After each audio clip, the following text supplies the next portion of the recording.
Hola, hola, buenas tardes. Aquí estamos un día más con estas charlas para poder explicaros la iniciativa del Grupo de Expertos Anticorrupción de la redacción de esta proposición de ley, este texto que hemos elaborado entre todos. Yo soy Lara Carrasco, abogada experta anticorrupción y bueno, pues un día más estoy aquí en el canal de Corruptil donde vamos a ir colgando todas las charlas del Grupo de Expertos para que las puedas consultar si tienes interés. Y te digo antes de empezar que en la descripción del vídeo abajo podrás acceder a toda la información de lo que vayamos hablando hoy, a la directiva europea, al texto que estamos proponiendo que se tome en consideración en el Congreso, a quiénes son las organizaciones que han participado, en fin, cualquier duda que te surja. Hoy nos acompaña Stefan Grueso de la organización Filtrala, que han hecho una labor espectacular también durante todos estos años, en este caso con buzones anónimos de denuncia, bueno, con buzones de denuncia. Le voy a dar paso directamente a él para que explique un poco lo que ha hecho y así hablamos de la necesidad de promover la aprobación de esta ley y de transponer la directiva. Buenas tardes, Estefan. Hola, Lara, ¿cómo estás? Yo bien, ¿qué tal? Pues aquí, confinados y expectantes. Expectante saber cómo salimos de esta, ¿no? Claro que sí. Cuenta un poco la experiencia de Filtrala, cómo ha sido, para que la gente conozca un poco. Hay una parte de la directiva que hay que decir que es súper importante, porque la directiva fundamentalmente de lo que habla es de la protección al denunciante de corrupción, y hay un tema que es trascendental, que es que el denunciante de corrupción tenga a dónde dirigirse, que son estos buzones, y que lo haga de manera segura y anónima, y cómo es el protocolo de recepción de estos documentos, ¿no? Y entonces en la ley se desarrolla bastante eso, que Estefan se ha dedicado mucho tiempo a esto, así que nos va a poder explicar cómo funciona el tema. Bueno, por lo primero un poco de contexto de quiénes somos, qué hacemos. Yo trabajo para Filtrala, que es un proyecto en España de una ONG belga que se llama la AWP, Associated Whistleblowing Press, que de hace algunos años se dedica a implementar estos sistemas por todo el mundo.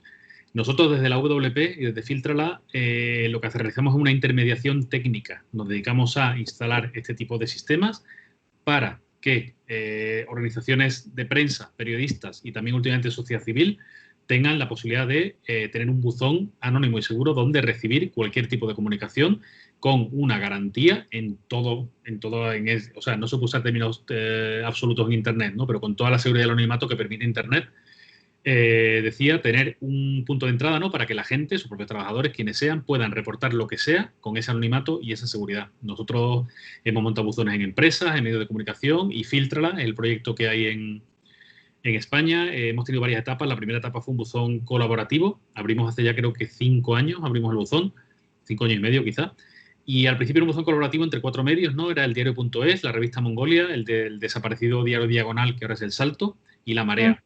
Con lo -huh. cual se funcionaba de la forma que cualquier persona que enviara algo llegaba a todos los medios y de una forma colaborativa se estudiaba y se decía publicar o no, lo publicas tú, lo publico yo, lo que sea. Después llegó una segunda etapa donde digamos que cada medio tenía su propio buzón y una tercera etapa donde empezamos también a meter sociedad civil, ¿no? Nos parecía muy importante extender el ámbito del uso de estas herramientas de lo que son medios de comunicación a otras instituciones y en los casos de sociedad civil pues nos parecía muy interesante el hecho de que determinadas organizaciones que se dedican a litigio, ¿no? Y también se dedican a vigilar y a defender determinados derechos tuvieran esa posibilidad de reporte, ¿no? Lo que hacemos nosotros es instalar estos sistemas que de una forma muy fácil es prácticamente igual que enviar un email, pero es como por internet, Ajá. cualquier persona puede enviar datos, ya sea un texto, ya sea un archivo, lo que sea, a un receptor de una forma segura y anónima. El sistema que usamos nosotros es un código que se llama Global Leaks. Esto es un código de una fundación italiana que se llama Hermes y además es código abierto. Eso significa que cualquier persona cualquier ingeniero que sepa, claro, puede estudiar el código y ver cómo funciona y ver qué es lo que hace, ¿no? Al estudiar el código te das cuenta que efectivamente es seguro y te das cuenta de otras cosas importantes, ¿no? Y es que nosotros, al instalar un sistema de esos, ni nosotros, que somos los administradores del sistema, por decirlo así, ni la organización receptora puede nunca llegar a saber la identidad de la persona que envía.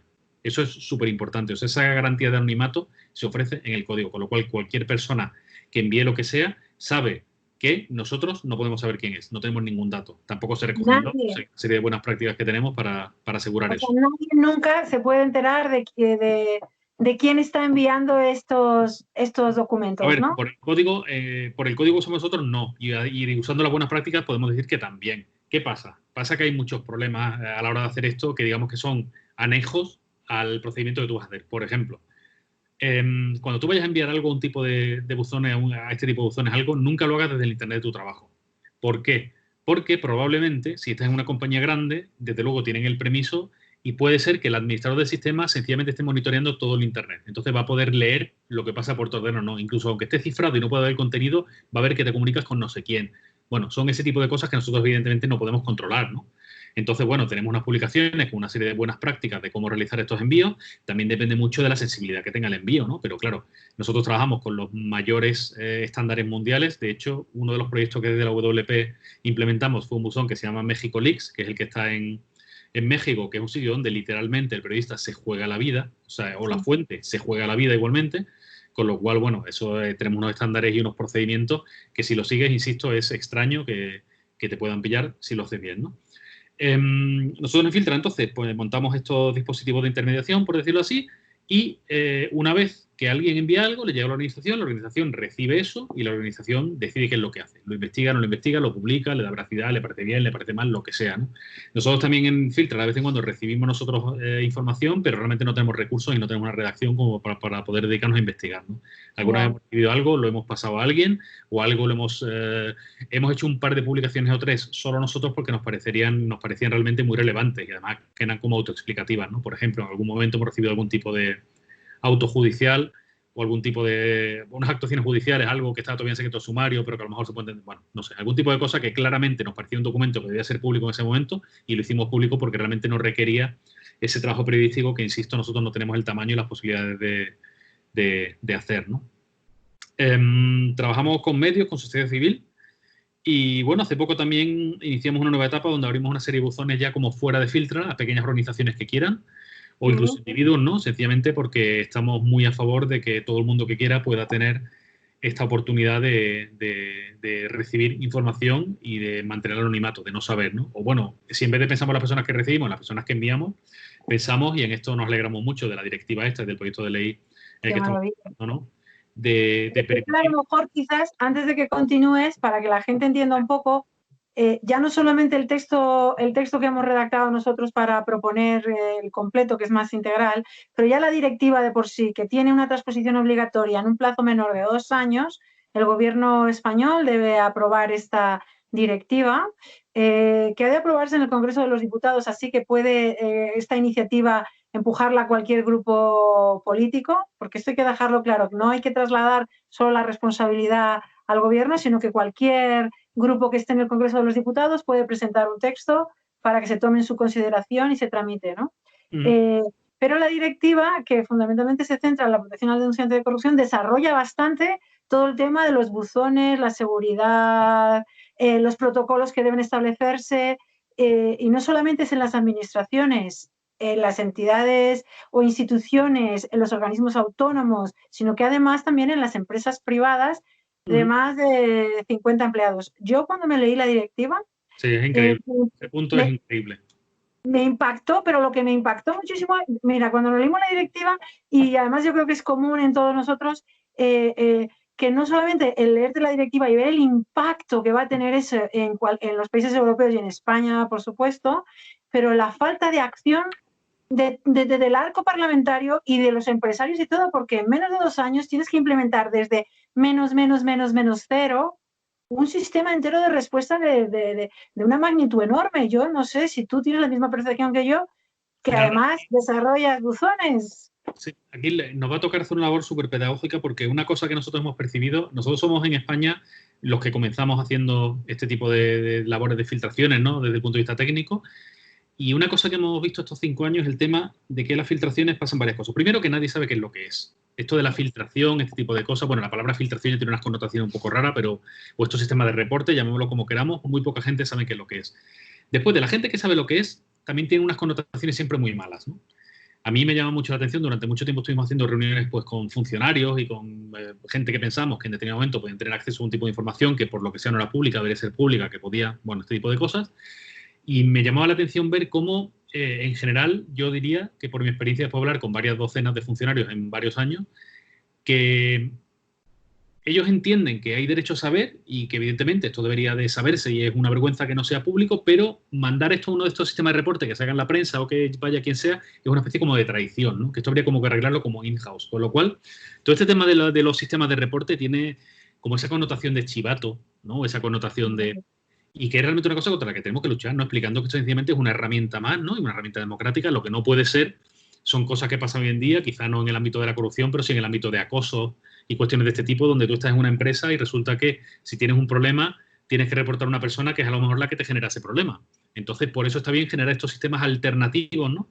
Y estos sistemas de seguros también anónimos de reporte, ¿no? El anonimato es una de las cosas también que cuesta muchísimo comprender, ¿no? Es más, nosotros siempre, vamos, de siempre, nosotros hemos sido muy defensores antes de la directiva, ¿no? De siempre hemos comprendido que era muy importante permitir la denuncia anónima, ¿no? Que es muy interesante porque esa palabra denuncia anónima es una cosa que no existe en el sentido que vosotros los juristas me habéis dicho 1000 veces que una denuncia es un procedimiento por el cual tiene que haber una persona que... Y muchas veces hablando con juristas, ¿no? Con políticos, con empresarios también, asusta mucho el tema este de la denuncia anónima, ¿no? ¿Cómo va a ser anónimo? No, aquí quien quiera que venga y que... Ya, lo que pasa es que eso no pasa y eso es lo que todo esto lo que estoy diciendo es lo que nos toca explicar al público, ¿no? No pasa porque hasta ahora lo que hemos visto es que los pocos gente, ¿no? Los pocos héroes o los pocos ciudadanos ejemplares, ¿no? Que han denunciado estas malas praxis y tal, poniendo su nombre y tal, básicamente han sido apartados del servicio, han caído en el ostracismo, los han despedido, les han hecho la vida imposible o cosas peores que no podemos ni contar, ¿no? Con lo cual realmente esta herramienta de que sea anónima o esta posibilidad nos parece una cosa súper importante y es una cosa por la que realmente tenemos que luchar y meter ya también, no solo en el tema, digamos, más penal, de delito, de malas prácticas y tal, sino también en el empresarial, ¿no? Vamos a acostumbrar a que las empresas tengan esos canales donde reciben cosas, reciben un montón de cosas que sean falsas, otras que sean relatos, otras que sean tales, pero bueno, oye, tú lo procesas, tienes tus sistemas que sean totalmente claros cómo funcionan y seguro que eso te va a ayudar al final a tener una mejor empresa, que funcione mejor y que te vaya mejor. Pero va a ser muy, muy complicado luchar contra toda esa cultura empresarial y también luchar, como te digo, contra todo ese concepto general que hay de que estos sí somos como los chivatos, los que robamos información, los hackers, los... Y no es eso, nosotros lo que hacemos es democracia, nosotros siempre lo decimos. Nosotros también trabajamos mucho con prensa y lo que hacemos es periodismo, hacemos lo de siempre, es periodismo. Es más, nosotros de la WP siempre decimos que el objeto social, por decirlo así, de nuestra asociación es desaparecer. Nosotros no queremos hacer este trabajo, queremos no ser necesarios. Pero hasta que los poderes públicos y también un poco la parte privada tengan esa cultura de transparencia, de rendición de cuentas, de publicidad, de una serie de cuestiones, pues harán falta herramientas como nosotros y harán falta estas prácticas, sencillamente para hacer democracia, ¿no? Para vigilar un poquito a los poderes y todo este tipo de procesos.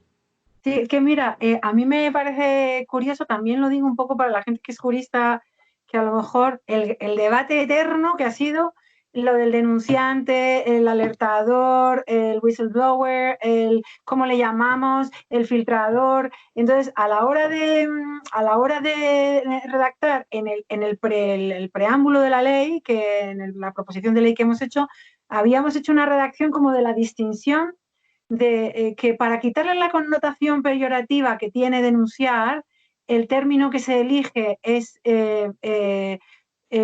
alertador, ¿no? Pero que seguíamos manteniendo la palabra denunciante, o sea que en el texto de manera alterna se va a encontrar alertador o denunciante, porque tenía que tener la condición de denunciante cuando entras dentro del ámbito penal o del ámbito administrativo. Entonces, es un poco complicado, ¿no? Que el proceso también es... Es que yo creo, Lara, que yo desde luego el tema de este tipo de sistemas y este tipo de prácticas lo veo más allá de lo penal. O sea, lo penal es como lo último y además, aparte de denunciar, todos tenemos la obligación, según la ley, de comunicarlo a la policía o al juez de guardia o a la fiscalía o a quien sea. Si somos conocedores de algo, queremos que es un delito, ¿no? Vale, pero estaría muy bien, de verdad, tener unos sistemas anónimos también para eso, ¿no? Nosotros hemos tenido muchos problemas con un tema en concreto también que es muy gracioso. El tema, por ejemplo, de estos hackers que de repente descubren fallas en códigos y en páginas web de grandes empresas o algo así, ¿no? No, descubres un fallo, ves que en esta web no sé qué pasa con los datos, lo hacen mal y tal, están incumpliendo la ley, ponen en peligro cosas, pero no pueden decírselo, porque si se lo dicen, es como que ellas entran en su sistema y te van a denunciar. Hay gente que se ha dirigido a nosotros para que nosotros se lo dijéramos. Bueno, este tipo de cosas no pueden ser. Entonces, por eso este tipo de canales que creemos son los que tienen que ayudar a que este tipo de comunicaciones y todas, y también las malas prácticas, ¿no? Que no tenemos que hablar solo de delitos, ¿no? Que es muy importante que aprendamos eso, ¿no? O sea, no todos son delitos, hay otro tipo de cosas, joder, que tenemos derecho a saber y que tenemos derecho a que la sociedad pues, pueda actuar más allá de lo penal, ¿no? Lo penal como el último recurso, como esa represión más dura. Entonces tenemos que articular este tipo de elementos, pero sobre todo, aparte, digamos, de la ley y la tecnología, y la directiva es muy buena, y la ley bueno, la que hemos hecho nosotros, está muy bien, pero quiere decir que este tipo de leyes van a decir muchas cosas, es muy importante que se cumplan las leyes, ¿no? En un país donde a lo mejor determinados preceptos de la Constitución o de las leyes, pues no estamos tan acostumbrados a cumplirlos, por lo menos en el espíritu que todos desearíamos, y por ejemplo, me refiero, yo que sé, al artículo 47 del derecho a tener una vivienda digna, ¿no? De la que dice la Constitución, que bueno, lo pone ahí, pero quizás, bueno, pues en este caso creo que tenemos que insistir y tenemos que hacer como esa labor, ¿no?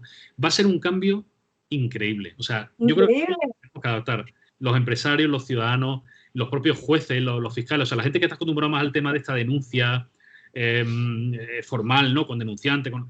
Bueno, es como entrar en otra dimensión. Marco, en otro marco.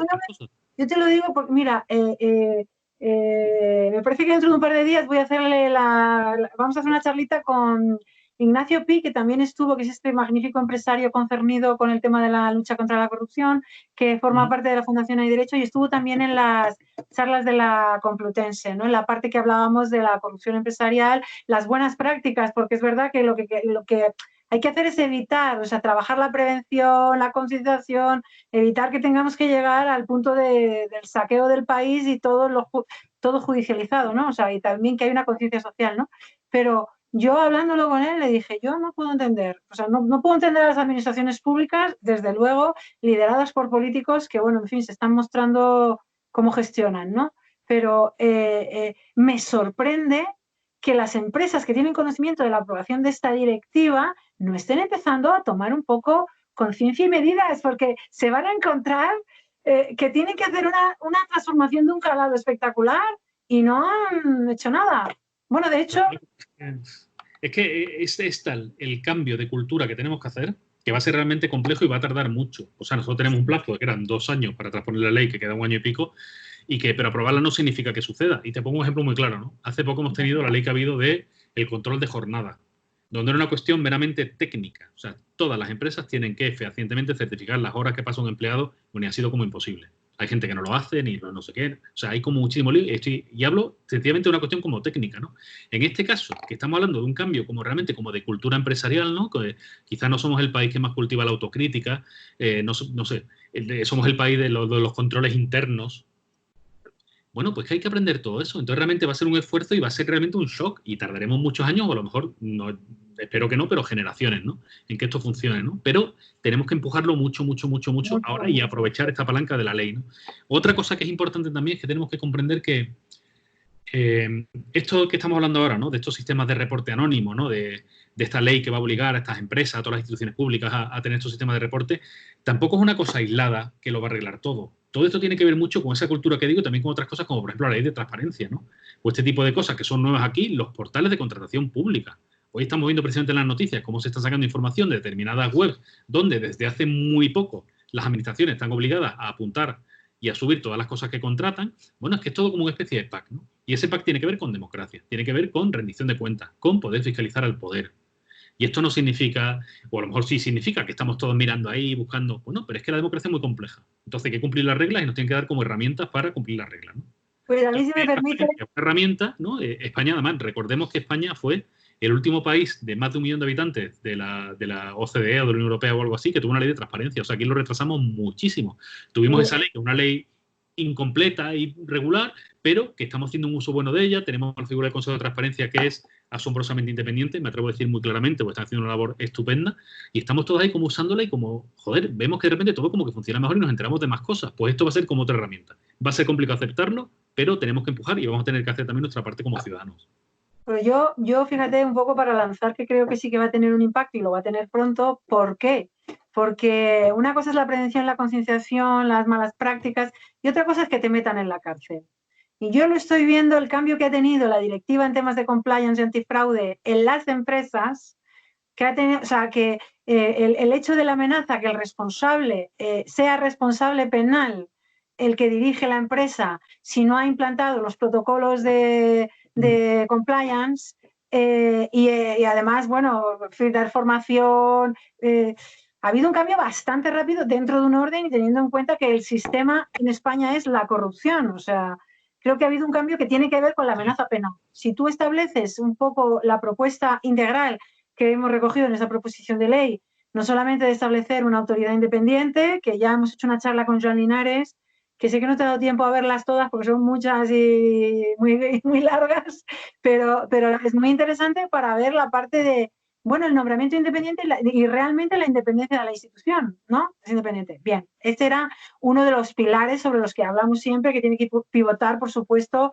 la implementación de este sistema de respuesta a la corrupción.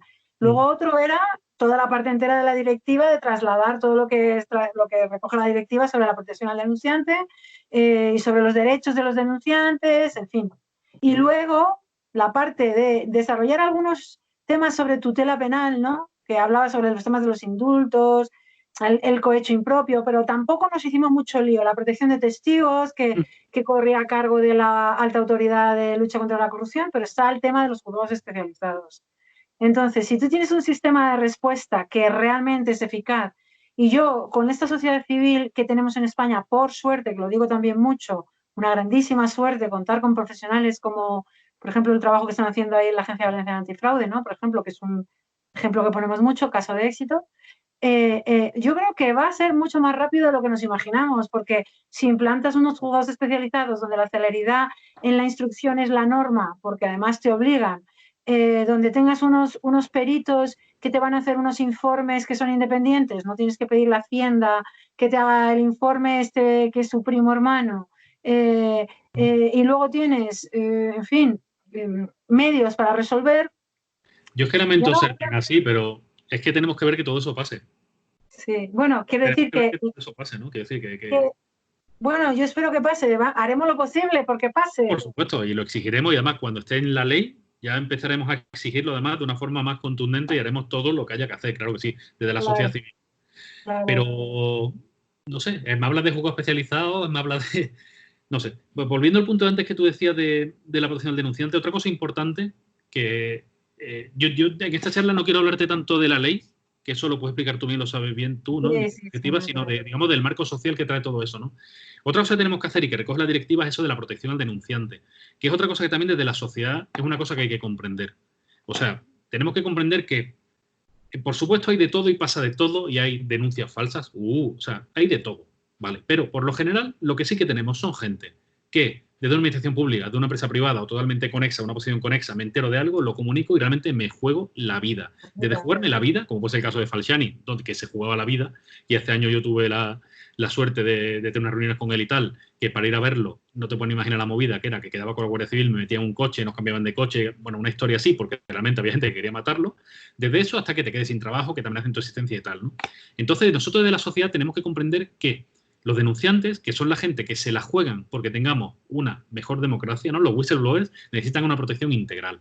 Y son gente que necesitan, bueno, primero que se permita esa denuncia anónima y que se tramite y que haya ciertas garantías de esa denuncia anónima y que incluso en algún momento que parte del Estado sepan quién es, realmente se proteja ese anonimato, ¿no? Mediante esa protección de testigos, mediante lo que sea, y realmente se la atienda así, ¿no? Otra cosa que hay también es que suelen, por supuesto, inmediatamente perder o estar amenazados en su puesto laboral. Entonces hay que darles como un medio de vida. Entonces hace falta una ayuda económica, ¿no?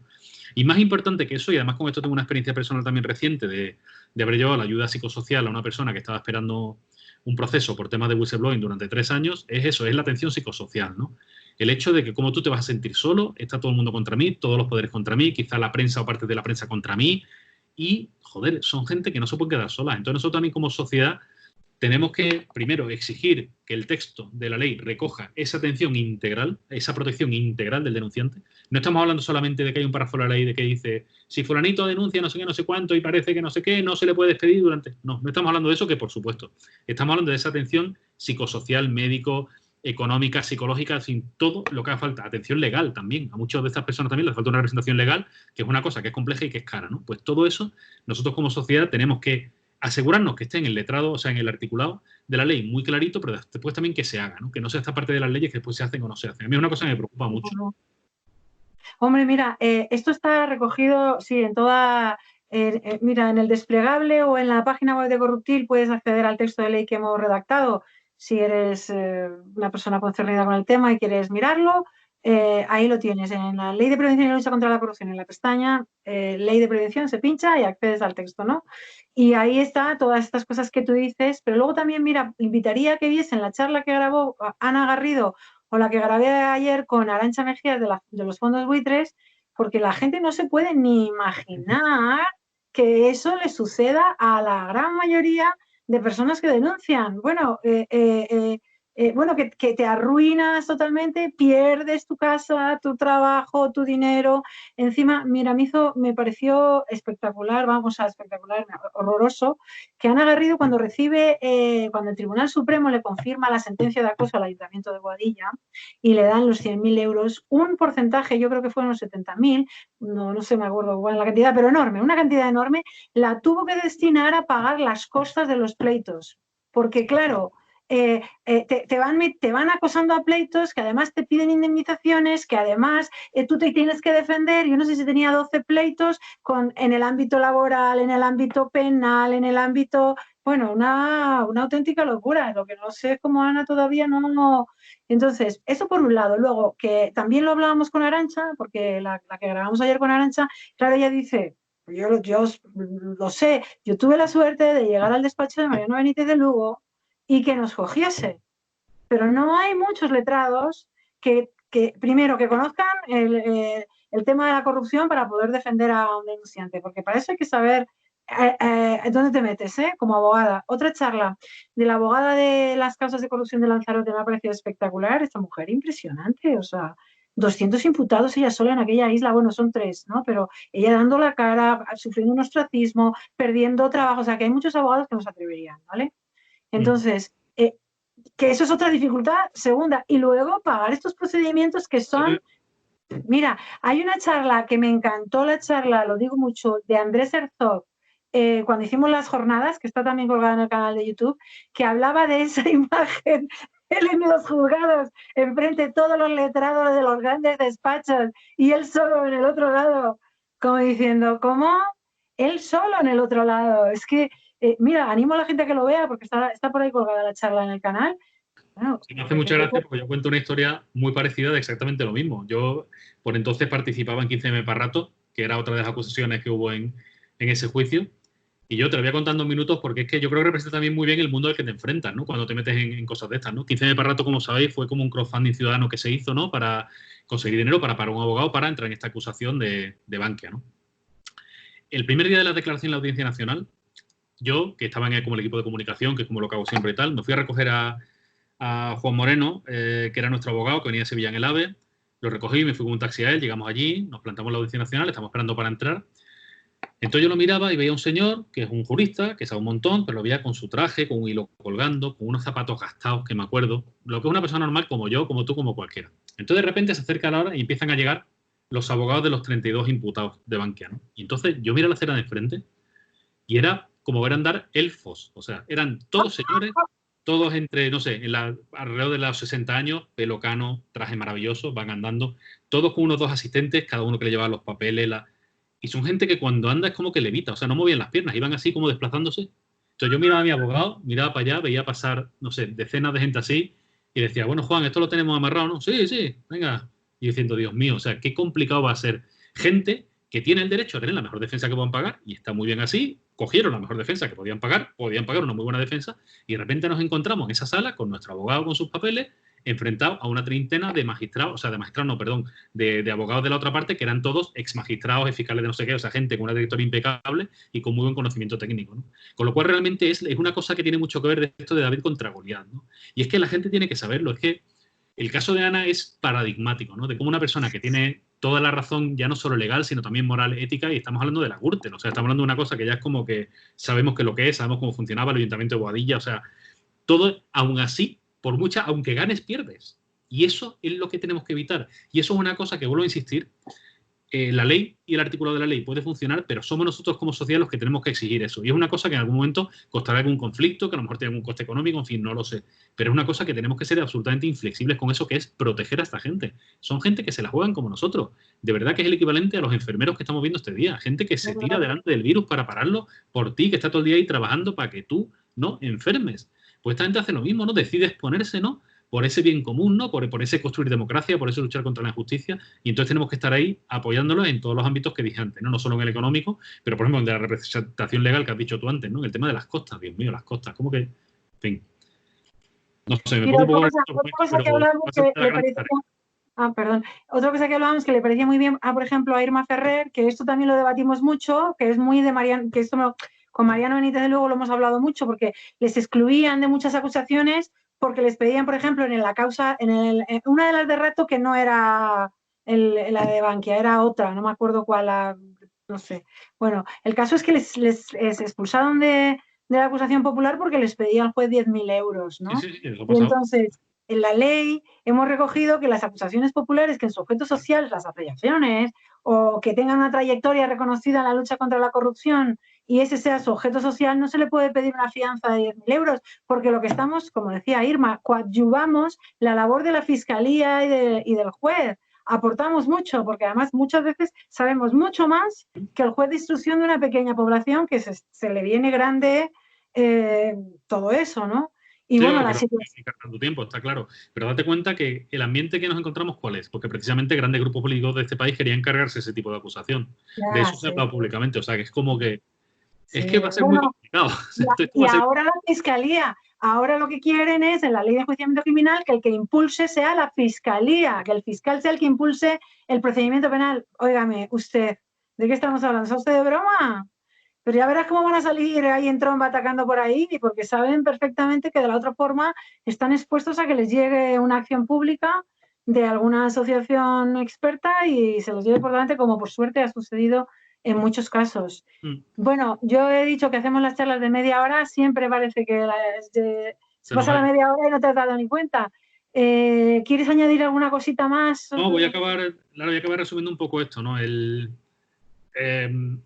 Lo que estamos discutiendo aquí es una proposición de ley que habéis hecho técnicos, ¿no? Que habéis hecho juristas, gente muy experta, que es un texto legal y que es como una cosa como poco accesible y que como ciudadanos nos sentimos o sea, no nos sentimos llamados a compartir, es un mundo como que no entendemos y como que...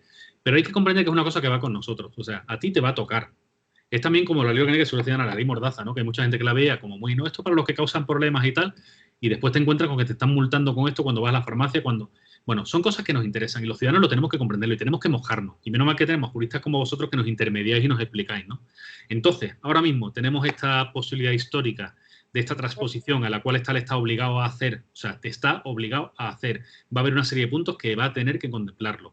Aquí, este magnífico grupo de juristas y expertos se ha tomado la molestia de hacer esta ley integral, que es como hacer la mitad del trabajo. A ver si se la estudian, recojan los puntos que les interese y entre todas y todos somos capaces de hacer esa ley que nos merecemos. Nosotros nos merecemos como democracia una ley así. Y ha llegado el momento, estamos en el siglo XXI. Y nosotros como sociedad civil y nosotros como ciudadanos tenemos la obligación de impulsarlo y de obligarles, porque en muchos casos yo creo que va a haber como que obligarles, ¿no?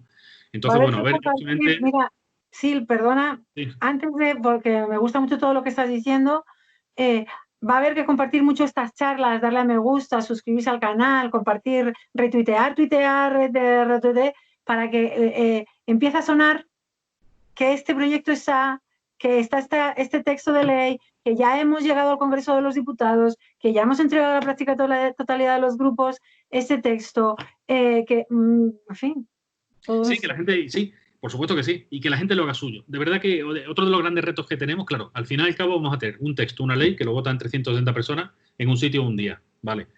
Pero la gente tiene que comprender que esto es algo suyo y que es algo importante. Y ahora tenemos unos meses y unos años por delante que van a ser muy difíciles y que va a resultar como muy complicado abrir un espacio en tu vida para ocuparte de esto. Bueno, pues yo les ruego a todo el mundo que lo encuentre, porque es una cosa de vital importancia y tenemos una buena oportunidad y es una cosa que es en el beneficio de todos. O sea, es un texto de una ley en el cual nadie puede estar en desacuerdo. De verdad, yo no soy jurista, yo me he leído la ley y entiendo lo que entiendo, pero he pasado muchas horas hablando con estas personas que me explican las cosas. No pueden no estar de acuerdo, está bien todo lo que está, es como de cajón, es como de, pero esto no existe ya. Entonces, si estamos todos de acuerdo, vamos a intentar ponerla en marcha y vamos a tener una sociedad mejor, ¿no? Con el coste que va a tener, con esa conmoción que va a tener, con ese también sector empresarial o sector privado que tiene que aprender a atender estos sistemas de reporte, a mirar en su proceso, este tipo de cosas. Pero bueno, vamos a empezar esa lucha ya, vamos a empezar a andar, porque una vez que esto empieza a andar ya no hay vuelta atrás y sin duda vamos a tener una democracia bastante mejor. Pero mira, añadimos una cosa, porque claro que les importa y ahora más que nunca, que es otra frase que estamos diciendo mucho, es que la lucha contra la corrupción es una medida económica de primer orden. También. Del primer orden. Y si son 90.000 millones de años y resulta que la crisis económica de esta pandemia nos va a quitar un 8% del PIB, me parece que es un 4,5% del PIB, lo que se recupera cada año en corrupción, figúrate. Entonces, digamos que ahora mismo estamos insistiendo en este mantra que repetimos, ahora más que nunca se necesita aprobar esta ley. Pues oye, yo por mí ya lo dejo, que no queremos ser muy pesados. Como siempre ha sido un placer, me ha encantado esta parte técnica, que nos hacía mucha falta, poder derivar a cualquiera que pueda estar interesado en saber las características técnicas de los buzones y cómo funcionan, pues escucharte a ti, Estefan, que siempre es un placer. Pues nada, Clara, muchísimas gracias. Muchas gracias por el trabajo que estáis haciendo, que es realmente inspirador. Y espero que seamos capaces de llevar esto a buen puerto, o por lo menos de sentar unas bases para un futuro. Y nada, felicidades, vaya. Yo confío muchísimo en este grupo, así que ahí fuera sepan que tenemos una suerte espectacular, ¿eh? Muchísimas gracias. Seguimos en contacto y hablando. Gracias, salud. Chao. Mira, no te vayas, que